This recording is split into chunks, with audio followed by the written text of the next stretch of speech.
Hoje nós vamos ver essa última etapa do trabalhar do Senhor na vida de Pedro, que é o tema sugerido aí, trabalhar de Deus no homem.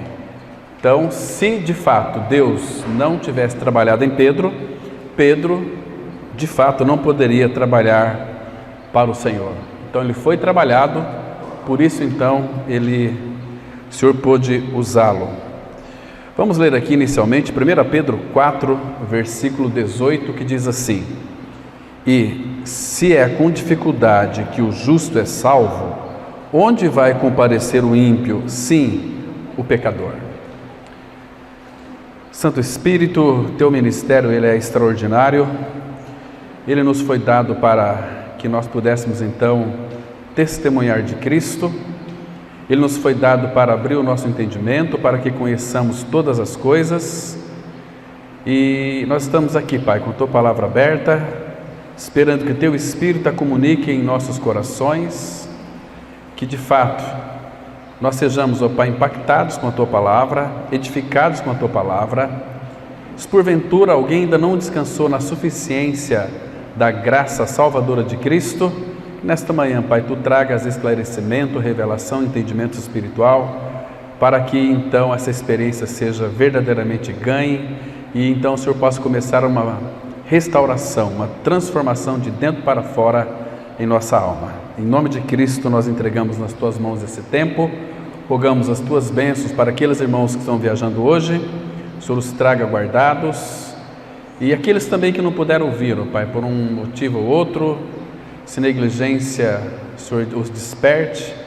Sabemos, ó Pai, qual a razão e a causa, mas sabemos que o Teu prazer é quando o Teu povo se reúne para ouvir a Tua palavra. Em nome de Cristo nós oramos. Amém. Irmãos, esse texto aqui, o apóstolo Pedro já falando de todas as suas experiências que ele teve com o Senhor, e foi experiências gradativas, como que o Senhor faz, sempre é trabalhar na vida de uma pessoa passo a passo. O Senhor nunca tem pressa, Ele tem uma eternidade para tratar conosco. Então, Ele conviveu com os discípulos durante 3 anos, depois Ele foi para a cruz, depois Ele ainda ficou 40 dias na face da terra, dando instruções aos seus discípulos, encorajando os seus discípulos. Vocês se lembram que momento crucial, depois que o Senhor havia morrido, todos os seus discípulos estavam no cenáculo, ali trancados com as portas fechadas, com medo dos judeus, porque o líder deles, o mestre deles, o Senhor deles tinha morrido. Eles estavam apavorados.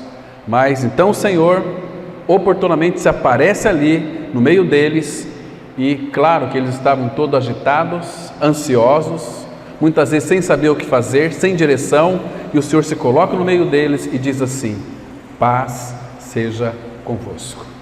Então ali reinou a paz, a alegria começou a reinar, porque quando uma pessoa ela está interiormente agitada, ansiosa, perturbada, ela não consegue desfrutar da alegria do seu Senhor. Então, quando de fato nós temos uma experiência real de morte e ressurreição com Cristo, aquilo que nós vamos ter em primeiro lugar é a vida dele, ele é a paz. Então nós temos a paz, então nós conseguimos fazer com que a nossa alma se aquiete. Ele diz no Salmo 46, verso 10: aquietai-vos e sabei que eu sou Deus. É para nós nos aquietarmos. Por isso que é fundamental, irmãos, nunca se esqueça disso. Quando formos ler as Escrituras, devemos ter uma mente bem tranquila, bem serena, senão nós não vamos saber. Aquietai-vos e sabei. Percebe?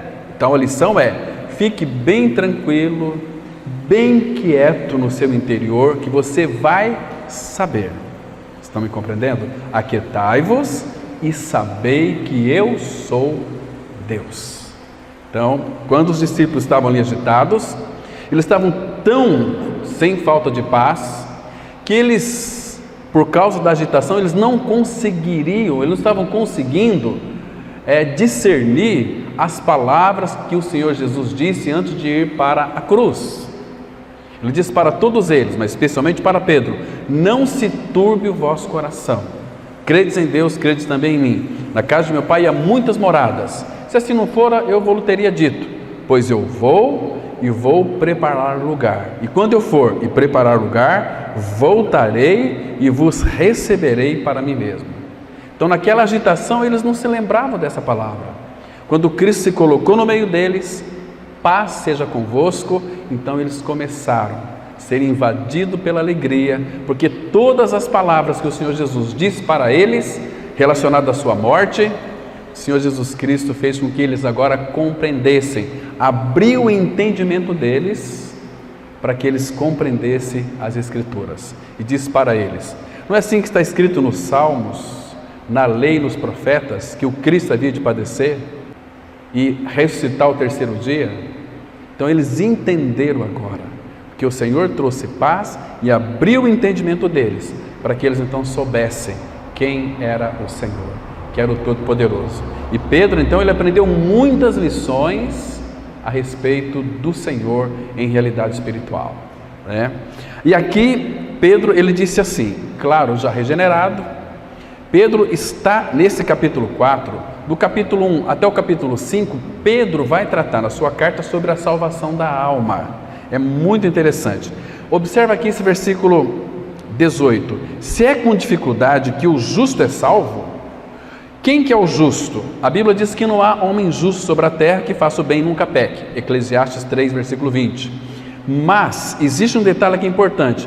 Pedro havia sido justificado. Ele disse aqui, na sua primeira carta, capítulo 2, versículo 24, ele disse assim, carregando em seu corpo no madeiro os nossos pecados, para que nós, mortos para os pecados, vivamos para a justiça, e por suas feridas fomos sarados.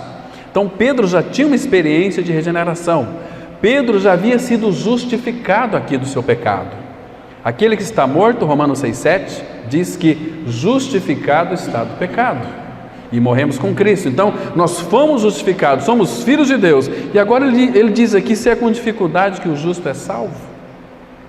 Porque é através de muitas tribulações que nos importa entrar no reino de Deus. Tribulações para a salvação da nossa alma. Observe aqui, irmãos, que coisa mais preciosa.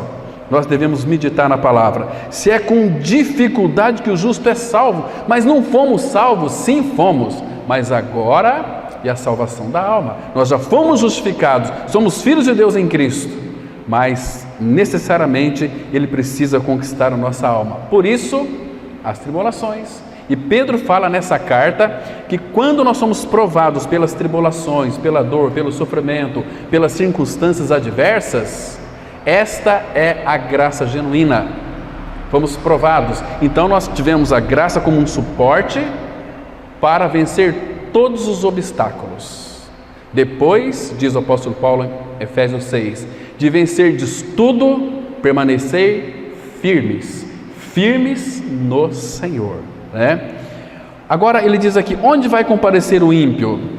Sim, o pecador. Este ímpio é aquele que conheceu, mas não creu. É aquele que acreditou na palavra, mas não creu. Acreditar na palavra e crer na palavra é uma diferença muito grande. Acreditar na palavra, o que isso significa? É que quando nós lemos as Escrituras, pregamos a palavra, muitos acreditam, ou seja, a palavra acreditar significa dar crédito à palavra.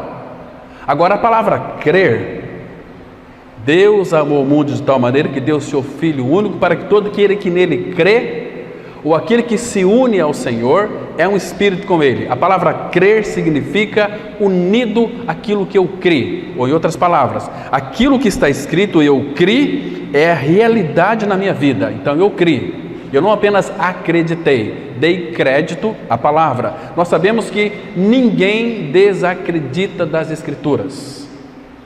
De alguma maneira eles creem, ou pelo menos algumas partes das Escrituras, até inclusive os ateus, eles acreditam.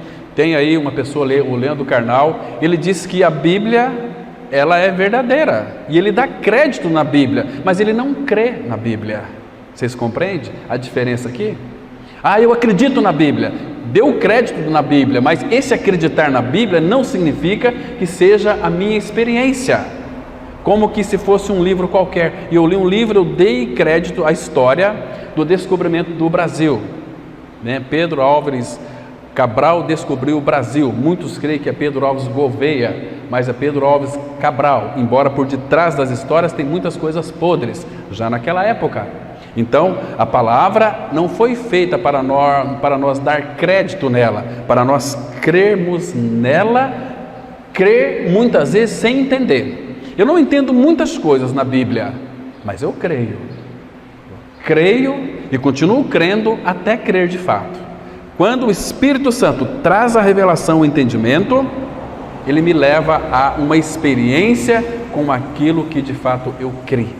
Isso chama-se revelação, né? Então, não apenas Cristo, Ele quer formar em nós, mas todas as Escrituras, toda a palavra que nós temos uma revelação a respeito dela, Ele quer formar isso também em nós, que é a própria palavra de Cristo. Agora, irmãos, a base da vida cristã é um relacionamento com Deus. Também não adianta você ler a Bíblia de capa a capa. Eu conheço as Escrituras, conheço a verdade, tudo que está escrito é verdadeiro, mas nós ouvimos pessoas e pessoas no meio evangélico falarem de relacionamento a respeito de muitas coisas.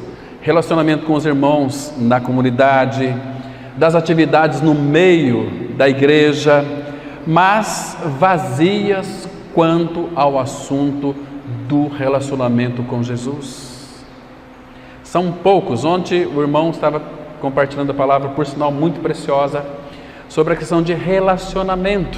Não adianta nós compreendermos as Escrituras se nós não nos relacionarmos com Ele, com Cristo. Nós vamos ter muitas coisas, porque na hora da aprovação, o conhecimento das Escrituras não traz para nós um alicerce no qual nós podemos nos apoiar. Agora, as Escrituras falam de quem? Atos 1:8: recebereis poder ao descer sobre vós o meu Espírito e sereis minhas testemunhas. As Escrituras falam a respeito dele. Moisés escreveu sobre ele, os profetas escreveu sobre ele, nos Salmos está escrito sobre ele, sobre Cristo. Agora, eu tenho as Escrituras, eu sei tudo a respeito dele, mas eu estou envolvido com ele? Eu tenho tido um relacionamento com ele?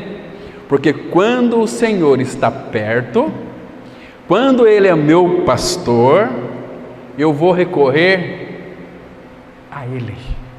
Eu sei, diz o apóstolo Paulo, 2 Timóteo 1:12, eu sei em quem tenho crido, eu conheço, eu tenho um relacionamento com Ele, eu tenho buscado a face dEle, eu sei que Ele escreveu isso lá em Atos capítulo 3, versículo 20, ora aquele que é poderoso para fazer infinitamente mais, além de tudo quanto pedimos ou pensamos. Então, eu conheço de uma forma experiencial e experimental, e eu sei que Ele está no controle absoluto de todas as coisas, até do fio de cabelo da nossa cabeça.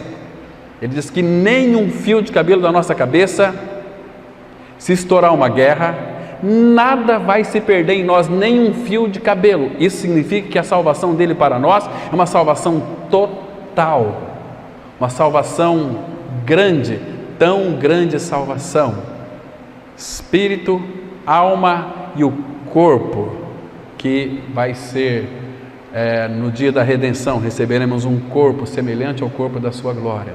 Então, o que temer, irmãos, se nós temos o Todo-Poderoso, se é Ele quem cuida de nós? E outra, Ele cuida não é porque nós somos apenas filhos de Deus, Ele cuida porque Ele nos ama, Ele cuida porque sem nós, diz Paulo em Efésios 1:23, sem nós Ele não é completo. A igreja é a plenitude de Cristo. A igreja, ou em outras palavras, nós preenchemos talvez aquilo que falta em Cristo, mas em Cristo não falta nada, mas Ele quis que assim fosse. Em outras palavras, sem nós era como que se faltasse um pedaço do coração dele. Por isso que quando nós olhamos para o coração de Cristo, nós vemos algo tão maravilhoso dentro do coração do nosso amado Senhor. Nós vemos a sua noiva, a sua igreja. Nós podemos contemplar uns aos outros no coração do nosso amado Senhor. Que lindo é isso, irmãos. Então Pedro, ele foi tratado de uma maneira tão maravilhosa que ele compreendeu tudo isto. O apóstolo Pedro é um exemplo de discipulado para cada um de nós, né? Então por isso que nós paramos 4 domingos falando sobre o apóstolo Pedro. Agora, irmão, deixa eu lhe fazer uma pergunta. Qual é a natureza do seu relacionamento com Deus?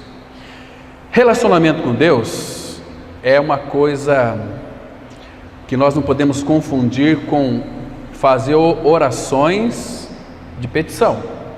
Senhor, abençoa meu trabalho, você deve orar por isso, abençoa meu lar, abençoa minha família, abençoa, perfeitamente legítimo. Mas quando eu estou falando de relacionamento, estou falando de uma intimidade com Ele, de uma comunhão com Ele. A comunhão com o nosso Deus e Pai, com o Senhor Jesus, com o seu Espírito, com a palavra, vai gerar em nós uma segurança tal, a ponto de nós dizermos como o profeta Abacuque: ainda que a oliveira minta, era um fazendeiro, plantou azeitonas, oliveiras, ela não produziu fruto, ainda que a videira não floresça, não haja gado no curral, esse ano não produziu nada, ele disse assim: eu me alegrarei no Senhor. Estamos compreendendo? Porque Deus o Pai, Ele disse para nós, seus filhos, através do seu Filho Jesus, para nós não ficarmos preocupados com o que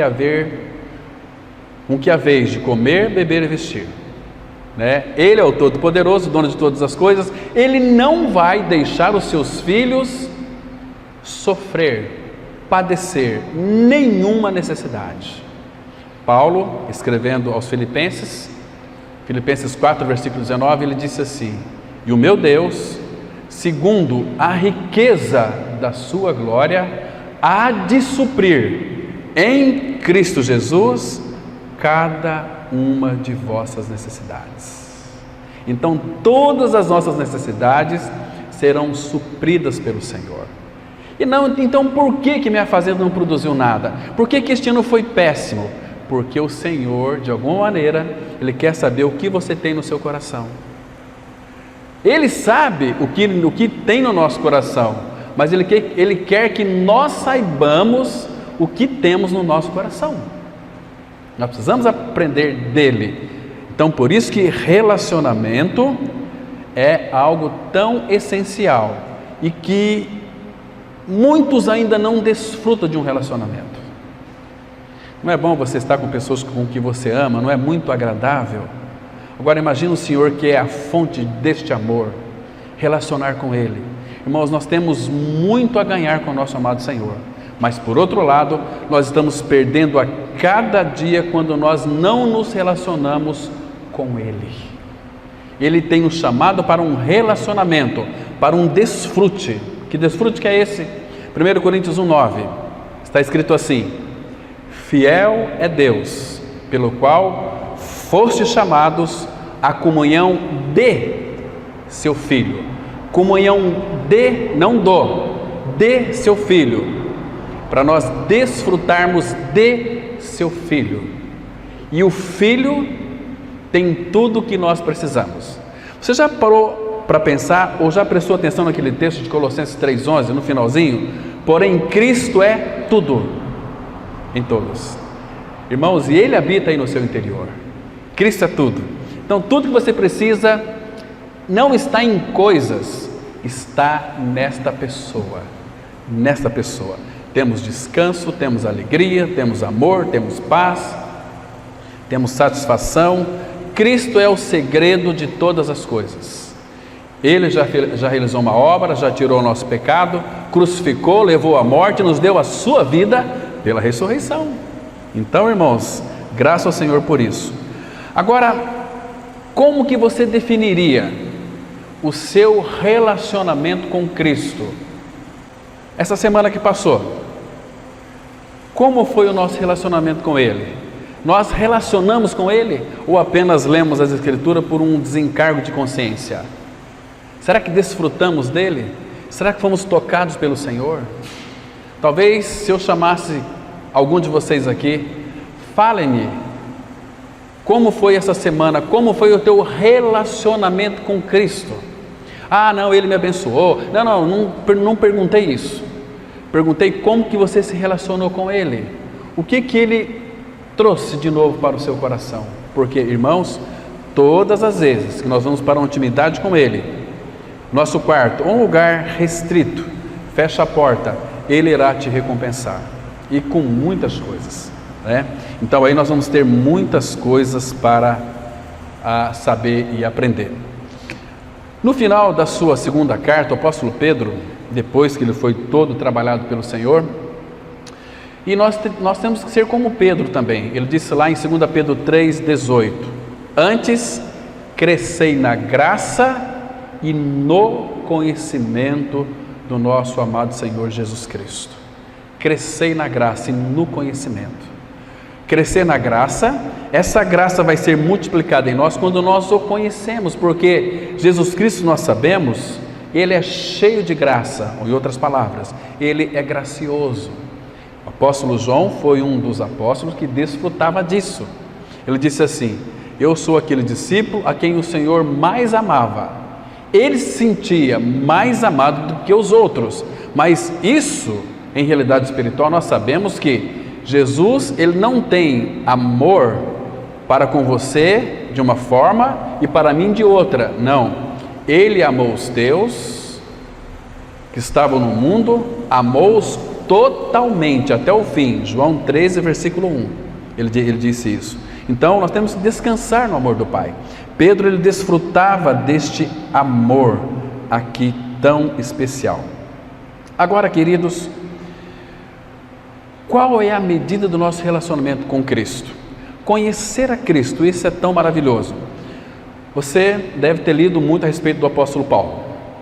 O apóstolo Paulo foi um homem que conheceu o Senhor, e por causa de Cristo, ele foi preso, ele apanhou, ele viveu uma vida inteiramente para o Senhor. Mas chegou quase que no final da sua vida, quando ele estava preso lá em Filipos, ele emitiu uma carta para os filipenses maravilhosa. Sabe que Paulo escreveu lá em Filipenses 3, versículo 9 e 10, que ele não tinha justiça própria, mas a justiça que procede da fé em Cristo para o conhecer, para conhecer a Cristo. Então a vida do apóstolo Paulo era conhecer o Senhor. Irmãos, e nós não vamos conhecer a Cristo se nós não nos relacionarmos junto com Ele, né? Muito bem, agora o tratamento que o Senhor realizou em Pedro foi maravilhoso. Abra sua Bíblia comigo, por favor, lá no Evangelho de João, capítulo 21. Vamos ler alguns versículos aqui para nós então entendermos algumas coisas do trabalho que o Senhor fez na vida do apóstolo Pedro. Aqui, quando o Senhor Jesus Cristo havia morrido na cruz, Pedro, ele disse aí em João 21:3 que ele iria pescar. Levou todos os outros junto com ele também, porque Pedro era o líder. Acabou as esperanças, estou frustrado, ele morreu, então eu vou pescar. Mas ele não pescou nada durante a noite, porque quando somos chamados para o Senhor, pelo Senhor, para o Senhor, não adianta você querer voltar para trás, que Ele não vai deixar, Ele vai lhe frustrar, né? E naquela noite a palavra fala que eles não apanharam nada. E aqui, irmãos, no versículo, depois o Senhor se apareceu a ele no versículo 5, no versículo 6 mandou lançar as redes, né? E assim fizeram e apanharam grande quantidade de peixes. E olha o versículo 7, aquele discípulo a quem Jesus amava disse a Pedro: é o Senhor. Simão Pedro, ouvindo que era o Senhor, cingiu-se com sua veste, porque se havia despido, e lançou-se ao mar. Mas os outros discípulos vieram no barquinho puxando a rede com os peixes, porque não estavam distante da terra, senão quase 200 côvados. Ao saltarem em terra, viram ali umas brasas e em cima peixes, e havia também pão. Irmãos, observe que o Senhor fez aquele fogo, aquele braseiro, e preparou ali uma comida para eles, e depois pediu para que eles trouxessem ali uns peixinhos. Havia em cima ali uns peixes, e havia também pão. Agora, irmãos, por que o Senhor fez ali esse braseiro? Por que será? Porque Ele queria tratar especificamente com uma pessoa. Se vocês lerem depois, lá em João capítulo 8, versículo 18, quando Pedro entrou lá no pretório, quando Jesus ia ser julgado, estava muito frio, então ali tinha um braseiro, e foi diante daquele braseiro que Pedro negou Cristo 3 vezes. 3 vezes. Então o Senhor, para tratar com Pedro agora, trouxe à lembrança dele um braseiro, não um braseiro condenativo. Pedro, você me traiu, mas agora eu vou então mostrar para você, esse braseiro aqui para você lembrar que você me traiu. Não, não foi nesse sentido. O Senhor Jesus então falou: Pedro, queria que Pedro lembrasse que naquele momento que ele traiu Jesus 3 vezes, agora tinha um banquete para ele. Então esse braseiro aqui, ele é muito importante. Disse-lhe Jesus: traz algum dos peixes que acabaste de apanhar. Jesus deu mérito para eles ainda, né? Agora, depois, olha o versículo 15, irmãos. Depois de terem comido, perguntou Jesus a Simão Pedro: Simão, filho de João, amas-me mais do que estes outros? Ele respondeu: sim, Senhor, tu sabes que te amo. Aqui tem um detalhe muito importante. Quando Jesus disse amas-me, essa palavra ama, aqui que o Senhor proferiu para Pedro, é ágape. Jesus estava dizendo para Pedro assim: Pedro, você me ama com um amor incondicional, com um amor doador, com um amor sacrificial. Por que sacrificial? Porque o amor de Deus tudo crê, tudo sofre, tudo suporta. 1 Coríntios 13, versículo 7. Você me ama como eu te amo, Pedro? Aí ele disse assim: tu sabes que eu te amo. Mas essa palavra eu te amo aqui é filéu. Eu amo o Senhor não como tu me amas. Eu tenho apreço pelo Senhor. Eu amo como um meu amigo, como uma amizade. Mas eu não consigo amá-lo como tu me amas, disse Pedro para o Senhor. Então, olha o que Jesus diz para Pedro. Ele lhe disse, final do versículo 15: apacenta os meus cordeiros. Essa palavra cordeiros aqui, no original, a ideia é de criancinhas, bebezinhos. Apacenta os meus bebês, as minhas crianças. E aí, nós sabemos que Pedro havia negado Cristo 3 vezes. Então, de novo, o Senhor faz aqui uma segunda pergunta, versículo 16. Tornou a perguntar-lhe pela segunda vez: Simão, filho de João, tu me amas? Ele lhe respondeu: sim, Senhor, tu sabes que eu te amo. Disse-lhe Jesus: pastorei as minhas ovelhas. E a mesma palavra, Jesus perguntou: você me amas com amor agapau? Pedro respondeu com amor filial: tu sabes que eu te amo. E aí, pela terceira vez, versículo 17, Jesus lhe perguntou: Simão, filho de João, tu me amas? Pedro entristeceu-se por ele lhe ter dito pela terceira vez: tu me amas? E respondeu-lhe: Senhor, tu sabes todas as coisas, tu sabes que eu te amo. Jesus lhe disse: apacenta as minhas ovelhas. Aqui também é uma lição muito interessante. Nós só podemos apacentar as ovelhas do Senhor se nós amamos o Senhor. Por isso que muitos lares cristãos, os cabeças dos seus lares, por não amar o Senhor, eles não conseguem apacentar a sua família. Não, eu já estou cumprindo a minha obrigação, eu trabalho, eu trago pão para dentro de casa, não falta nada para minha esposa e para meus filhos. Isso não é pastorear a sua família. Por quê? Por que não pastoreia? Porque não ama o Senhor. Quando nós amamos a Cristo, nós vamos sentar, o cabeça, o sacerdote do lar, vai sentar com a sua esposa, seus filhos e vai pastoreá-los. Vamos abrir a Bíblia aqui, vamos ler um texto e vamos orar. Oh, irmãos, isso é indício de que alguém ama o Senhor, então vai amar os seus com um amor, ainda que seja filéu, mas aqui no caso, o amor, esse amor agapau foi derramado em nossos corações pelo Espírito Santo que nos foi dado.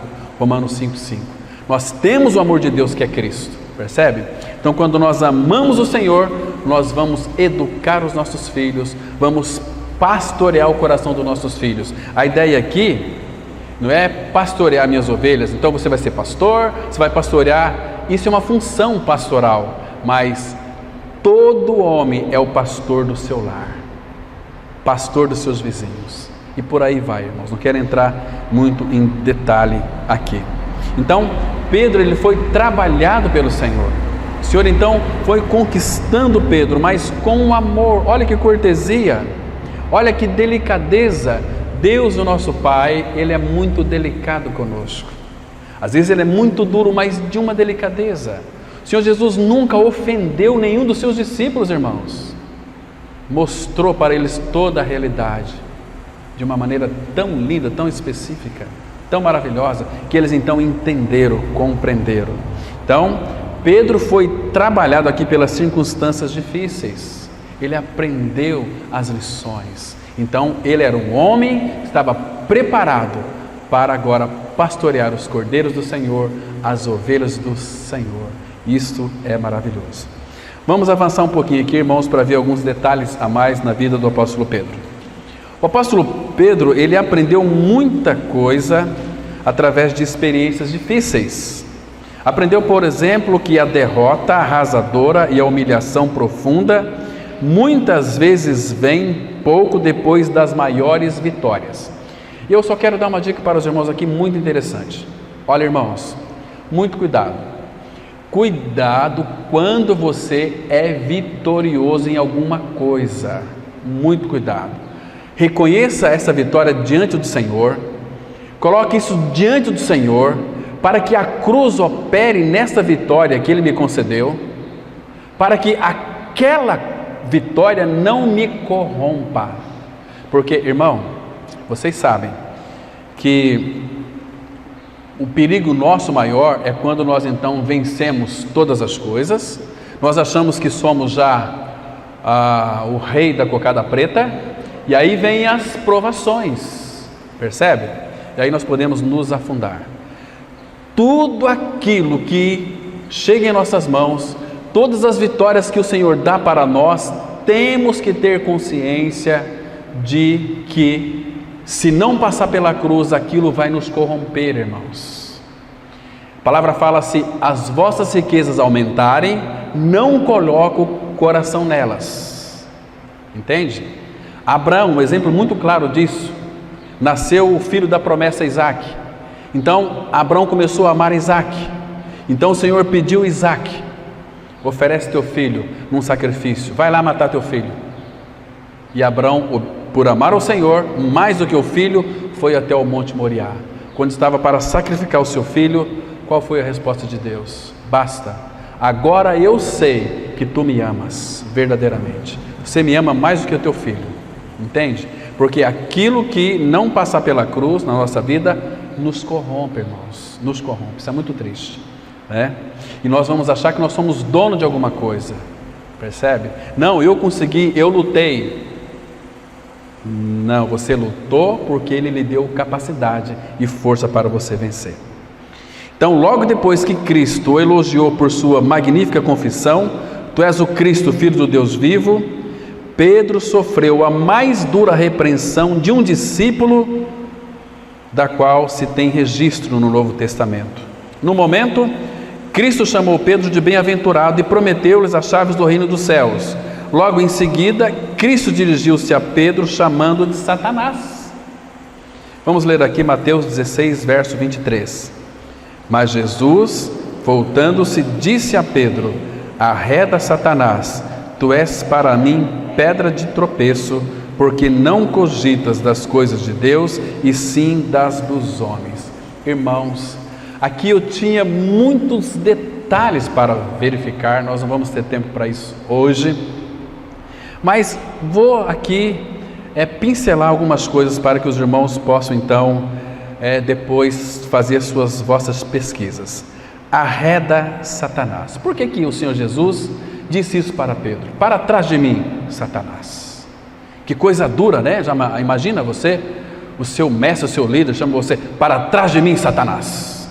Imagina o impacto que Pedro teve ali. Mas por que isso? Porque Jesus, quando Pedro teve aquela linda revelação de Deus nos seus ouvidos de que Jesus era o Cristo, o Senhor o chamou de bem-aventurado, o elogiou. Mas depois, quando Cristo disse que iria para a cruz, ser morto e ressuscitar ao terceiro dia, Pedro, cheio de autocomiseração, chamou Jesus ao lado e disse: mestre, para a cruz não, isto de modo algum lhe acontecerá. Amados, Pedro estava cogitando das coisas dos homens. Hoje, infelizmente, a maioria do povo evangélico cogita das coisas desta terra. Eles vão buscar o que nos templos evangélicos? Não é a cura para a sua enfermidade física, a cura para a titia, a cura para o meu sobrinho que está doente, a cura para a minha avó, para que eu possa então para que Deus me abençoe no meu projeto, para que Deus me abençoe na compra de uma nova casa, de um carro novo. Não é isso, irmãos. Isso é cogitar das coisas dessa terra. Não querem cruz. E Paulo ele escreveu assim, 1 Coríntios 1, versículo 17: não me enviou Cristo para batizar, mas para pregar o Evangelho, não em sabedoria de palavra, para que não se anule a cruz de Cristo. E o 18 ele disse assim: certamente a palavra da cruz é loucura para os que se perdem, mas para nós que somos salvos é o poder de Deus. E Paulo vai dizer em 1 Coríntios 1, 23: mas nós pregamos a Cristo crucificado. Esta é a mensagem, Cristo e a cruz, que traz libertação plena de pecado, que traz vida para dentro de nós. Então, quando nós entendemos essa realidade, irmãos, os inimigos da cruz de Cristo terão um final muito triste. Abra comigo em Filipenses capítulo 3, verso 17. Aqui o apóstolo Paulo, ele chama a responsabilidade para si mesmo, e ele diz das cogitações de muitas pessoas que de fato estão cogitando das coisas aqui da terra. Ele diz assim, Filipenses 3, verso 17 até o 19: irmãos, sede imitadores meus e observai os que andam segundo o modelo que tendes em nós, pois muitos andam entre nós, dos quais repetidas vezes eu vos dizia, e agora vos digo até chorando, que são inimigos da cruz de Cristo. Não querem cruz. Se não querem cruz, não querem Cristo também. Agora veja aqui os inimigos da cruz. O destino deles é a perdição. O Deus deles é o ventre. A glória deles está na sua infâmia, visto que só se preocupam com as coisas terrenas. Irmãos, será que isso não é realidade em nosso coração? Só se preocupar com as coisas terrenas? Pensai nas coisas que são de cima, não nas que são aqui da terra, porque morrestes e a vossa vida está escondida com Cristo em Deus. Irmãos, por isso que há muita gente tentando salvar a sua própria vida. Você lê o livro de Ruth, você vai entender isso claramente. Aquela família lá de Noemi, seu esposo, seus filhos saíram de Canaã. Ali começou um período de fome, mas eles não estavam passando fome. Saíram para tentar salvar a sua vida lá junto com os moabitas, terra de ídolos. E o que foi que aconteceu? Jesus disse assim: aquele que quiser salvar a sua própria vida, perdê-la-á. Eles foram tentar salvar a sua própria vida. Noemi chegou lá ditosa, mas saiu de lá com amargura. Por quê? porque ela perdeu seu esposo, perdeu seus 2 filhos, tentaram salvar sua vida. Queridos, nós temos um Deus e Pai que cuida de nós, e Ele tem nos encorajado de uma maneira tão maravilhosa. Mas vamos avançar um pouquinho mais aqui. Posteriormente, Pedro foi mais uma vez vitimado por Satanás na noite em que Jesus foi preso. Dessa vez, ele aprendeu da forma difícil que era humanamente fraco e não podia confiar em sua própria força de vontade. Assim, Pedro aprendeu quanto restolho e quão pouca substância havia nele e como deveria ser vigilante e cauteloso, confiando somente na força do Senhor.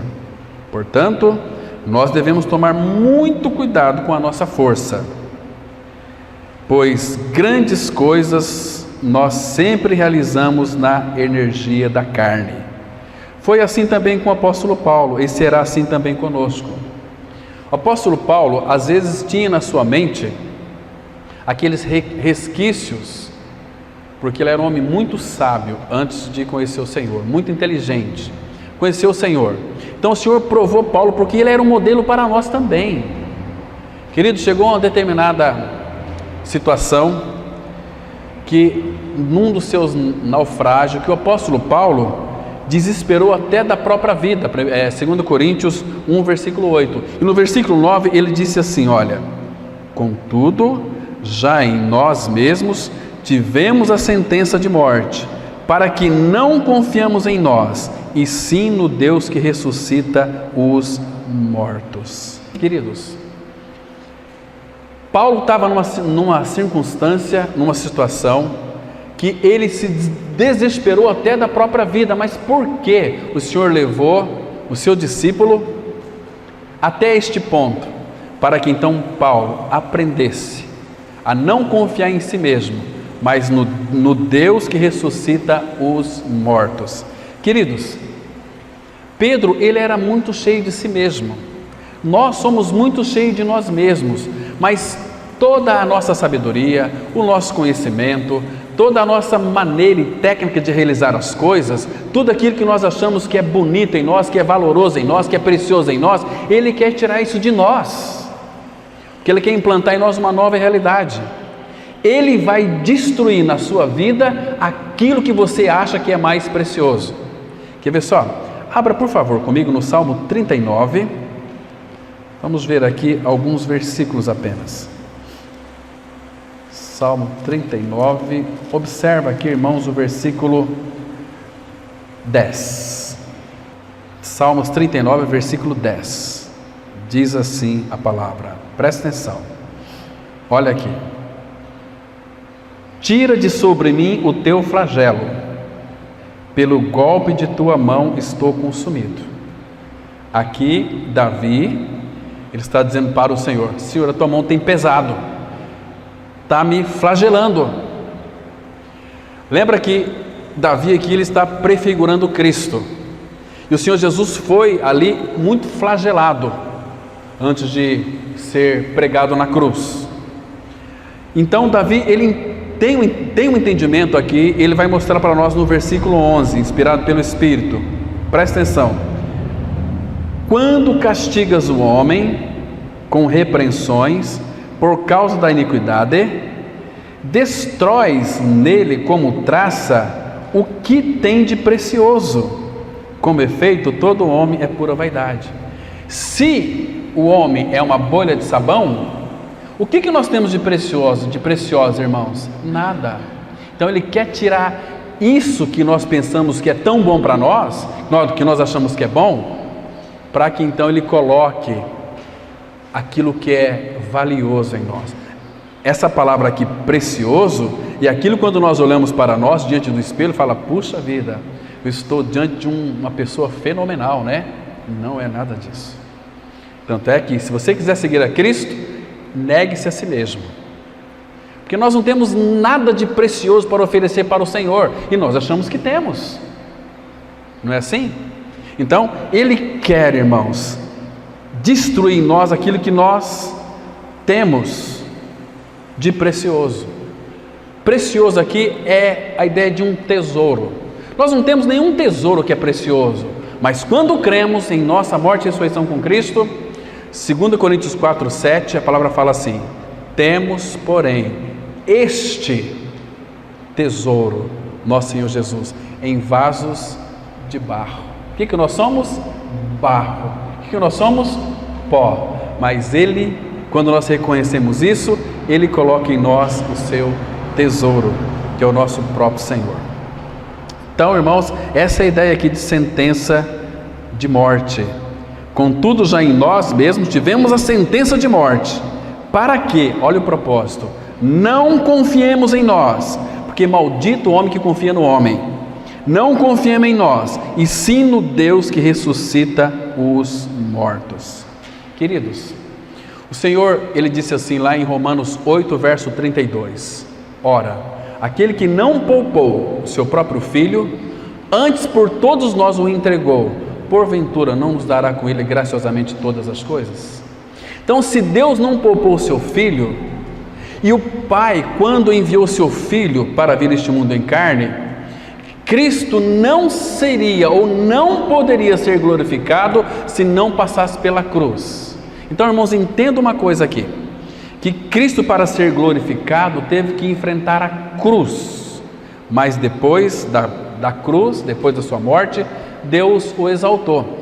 Abra lá, Pedro, ele entendeu isso aqui também. Abra lá em 1 Pedro, capítulo 1, vamos ler do versículo 9 em diante. 1 Pedro 1, de 9 em diante. Eu quero que você preste atenção aqui. Versículo 9 diz assim: obtendo o fim da vossa fé, a salvação da vossa alma. Quarta-feira nós analisamos esse versículo. Haverá o dia que não vamos precisar mais da fé. O fim da nossa fé, salvação da nossa alma. Agora, veja aqui, ele dá sequência. Foi a respeito desta salvação da alma que os profetas indagaram e inquiriram, os quais profetizaram acerca da graça a vós outros destinada, investigando atentamente qual ocasião ou quais as circunstâncias oportunas, indicadas pelo Espírito de Cristo que neles estava, ao dar de antemão testemunho sobre, olha aqui, os sofrimentos referentes a Cristo, sofrimento, e sobre as glórias que os seguiriam. Está vendo? Sofrimento e glória, sofrimento e glória. Mas hoje as pessoas querem glória, não querem serem aperfeiçoadas. Estão compreendendo? Então essa foi mais uma lição que o apóstolo Pedro ele aprendeu. Vamos avançar um pouquinho mais. Vocês se lembram do episódio em que Pedro decepou a orelha de Malco? Pois isso é um exemplo clássico de sua falta de domínio próprio. Então o Senhor o repreendeu. Aquela repreensão deve ter sido especialmente difícil para Pedro, tendo acontecido na frente de uma multidão de inimigos. No entanto, ele aprendeu muita coisa com o que testemunhou naquela noite. Mais tarde ele escreveu aqui em 1 Pedro 1, 21 e 23. Vamos ler. Pois que também Cristo sofreu em vosso lugar, deixando-vos exemplo para seguirdes os seus passos, o qual não cometeu pecado, nem dolo algum se achou em sua boca, pois ele, quando ultrajado, não revidava com ultraje, quando maltratado, não fazia ameaças, mas entregava-se àquele que julga retamente. Pedro escreveu isso aqui porque esta também agora era a lição que ele aprendeu. Aquele dia que o Senhor Jesus repreendeu Pedro, quando ele ia cortar a cabeça de Malco, o cara desviou e pegou na orelha dele. O Senhor restaurou a orelha de Malco. Mas ali o Senhor o repreendeu, ele no meio dos seus inimigos. Embainhe essa espada, basta. Quem usar da espada vai morrer por essa espada. E aí Pedro aprendeu essa lição tão preciosa. Pedro aprendeu a ter domínio próprio, porque ele, quando ultrajado, não revidava com ultraje. E ele é a minha vida hoje, entende? Irmãos, quando alguém fala mal de você, quando alguém te cutuca, te fere, qual que é a tua atitude? Irmãos, a gente fica aflorado. Quando você perceber que a tua alma está sendo salva, quando alguém lhe ferir, lhe bater na face, quando alguém lhe disser impropérios do teu respeito, que você sabe que não é, você vai para o quarto chorar aos pés daquele que tem poder para lhe consolar. Mas o que nós fazemos? Pegamos o telefone, ligamos para o nosso amigo, para a nossa amiga. Lembra aquela pessoa? Ela me maltratou, ela fez isso comigo, ela disse um monte de impropérios a meu respeito, ela me ultrajou. Mas deixa ela, vai chegar o dia em que eu vou ter a oportunidade de... Não, irmãos, ele quando era ultrajado não revidava com ultraje, quando maltratado não fazia ameaças, mas entregava-se àquele que julga tudo retamente. Irmãos, você acha que Deus não vai lhe ouvir? Se você, quando você é ferido, machucado por alguém, colocar diante do Pai, o Senhor vai tratar primeiro com você e depois com aquela pessoa. Jesus diz, orai pelos vossos inimigos. Ah, irmãos, nós estamos tão distante de uma realidade de viver uma vida de cruz, de crucificados, levando sempre e por toda parte o morrer de Jesus em nosso corpo, para que a vida de Jesus se manifeste. A vida de Jesus se manifestando é, quando ultrajado, não revidava com ultraje, quando maltratado não fazia ameaças, porque é não mais eu, mas Cristo. Então quando há revide da nossa parte, tem muito de nós mesmos, porque a gente se ama tanto, a gente gosta tanto de nós. Se nos ferirem, a gente já sai aí falando mal dessa pessoa até terceira e quarta geração. Então aqui, Pedro havia aprendido a lição do domínio próprio. Ele também aprendeu a lição da humildade. Se lermos os evangelhos, podemos observar em Pedro uma tremenda segurança. Ela fica evidente pelo modo como ele responde imediatamente a todas as perguntas. Como o Senhor o repreendeu por isso? Pedro apanhou bastante com o amor do Senhor. Porém, o Senhor usou tudo isso para tornar Pedro um homem humilde. E Pedro escreveu sua primeira epístola, 1 Pedro 5, 5 e 6, ele disse assim: cingindo-vos todos de humildade, porque Deus resiste aos soberbos, contudo aos humildes concede a sua graça. Humilhai-vos, portanto, sob a poderosa mão de Deus, para que Ele, em tempo oportuno, vos exalte. Então, irmãos, Pedro, ele fazia perguntas para Jesus, ele respondia as perguntas, ele era repreendido, então ele não tinha humildade, mas o Senhor trabalhou na vida deste Pedro, formando o caráter dele mesmo em Pedro. Então Pedro pôde ser humilde, não com a humildade de Pedro, mas com a humildade daquele que é manso e humilde de coração. Estão me compreendendo, irmãos? Nós não somos humildes, nós somos arrogantes, nós precisamos que as pessoas nos humilhem. Humildade, todo mundo pode fingir que é humilde, mas em realidade não é humilde. Humilde é só Ele. Por quê? Nós somos arrogantes. Aquele veneno da serpente lá do Éden introduziu em nós altivez de coração, soberba. Nós somos cheios de nós mesmos. Agora Cristo veio, crucifica o orgulhoso, o velho homem, leva à morte sem efeito. E agora Ele vem para dentro de nós, aquele que é manso e humilde. Nós temos o fruto do Espírito, que é também humildade, mas tem que ser desenvolvida a humildade em nós. De que maneira que Ele vai fazer isso? Permitindo que pessoas nos humilhem. Irmãos, ninguém gosta de ser humilhado.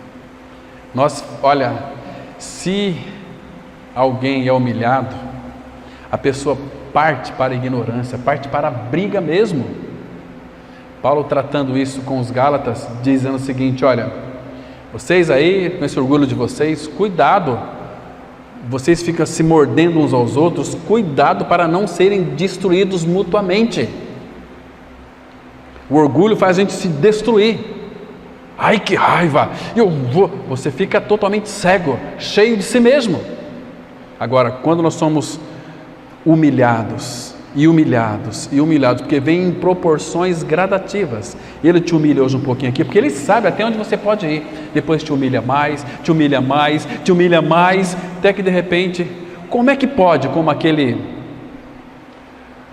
motorista de ônibus, um cristão já bem avançado no Senhor.